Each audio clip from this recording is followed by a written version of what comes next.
Welcome to Devotionary, where we make the Bible accessible and applicable.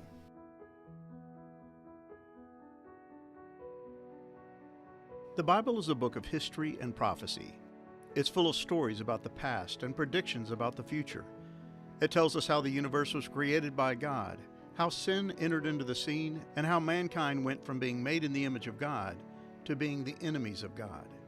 In its pages, the Bible reveals the on-again, off-again nature of Israel's relationship with God. It tells us about God's promise to send a Messiah or Savior to restore fallen mankind to a right relationship with Himself. And then it shows how that promise was fulfilled in the birth of Jesus Christ. The Bible, while thousands of years old, is a timeless book that deals with far more than ancient history. It's about the future and its impact upon the present.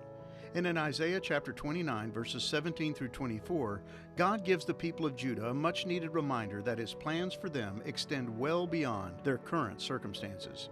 They were facing judgment because of their sin, but He promises them future blessing because of His grace and mercy.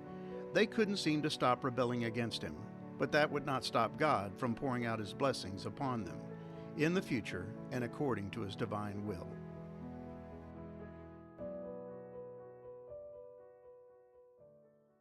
The people of Judah were under the delusion that they could somehow fool God into believing that they were faithfully keeping His commands.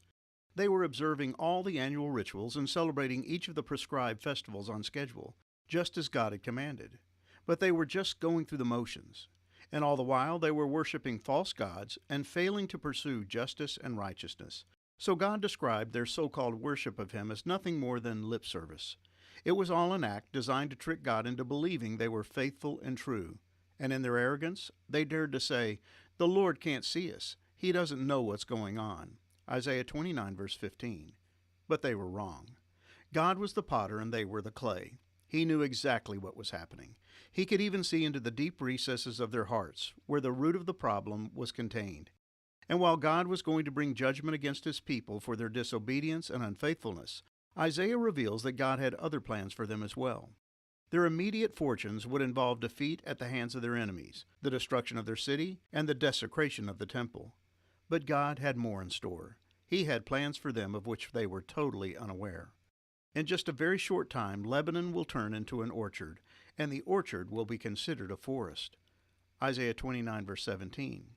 This verse, while difficult for us to understand, would have been quite clear to Isaiah's original audience. It speaks of a reversal of fortunes, a radical change in the status quo.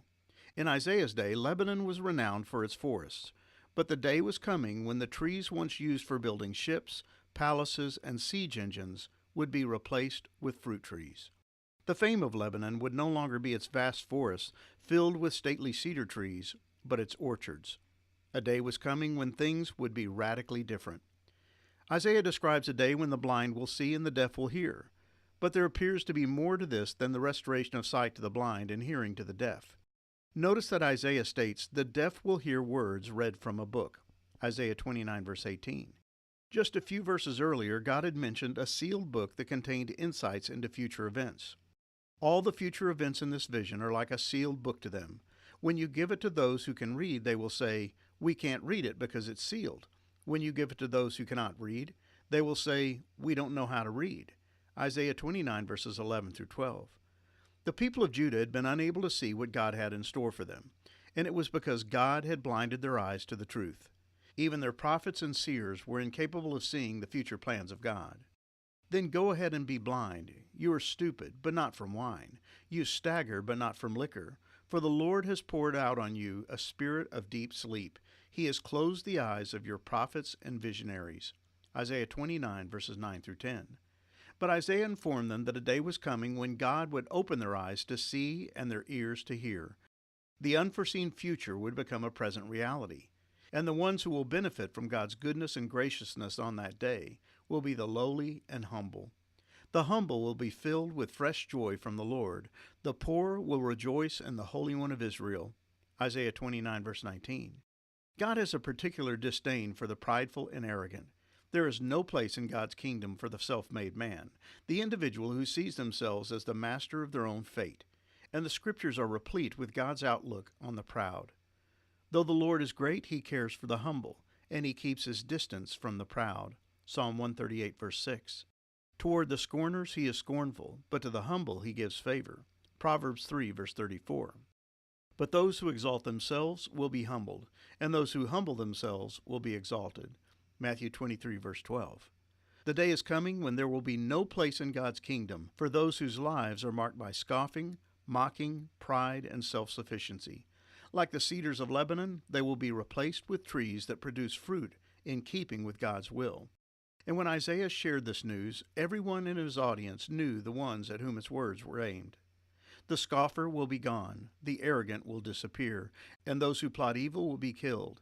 Those who convict the innocent by their false testimony will disappear. A similar fate awaits those who use trickery to pervert justice, and who tell lies to destroy the innocent. Isaiah 29, verses 20 through 21. God was going to hold the leaders of Judah responsible. They had misled the people and caused them to stray away from him. As Isaiah stated in the last chapter, these men were like drunks, intoxicated by their own self-worth and staggering around under the influence of false gods and faulty counsel. Now, however, Israel is led by drunks, who reel with wine and stagger with alcohol. The priests and prophets stagger with alcohol and lose themselves in wine. They reel when they see visions and stagger as they render decisions. Isaiah 28, verse 7. But in spite of their lousy leadership, God was going to do something remarkable for his people. My people will no longer be ashamed or turn pale with fear, for when they see their many children and all the blessings I have given them, they will recognize the holiness of the Holy One of Jacob. They will stand in awe of the God of Israel. Then the wayward will gain understanding, and complainers will accept instruction. Isaiah 29, verses 22 through 24. In that future day, when God restores the fortunes of his people, they will see, they will recognize, they will stand in awe, they will gain understanding, and they will accept instruction. Things will be radically different, not because they will have changed their minds, but because God will have changed their hearts. And the prophet Ezekiel records the words of God explaining just how he will accomplish this amazing transformation. Then I will sprinkle clean water on you, and you will be clean. Your filth will be washed away, and you will no longer worship idols. And I will give you a new heart, and I will put a new spirit in you. I will take out your stony, stubborn heart, and give you a tender, responsive heart. And I will put my spirit in you so that you will follow my decrees and be careful to obey my regulations.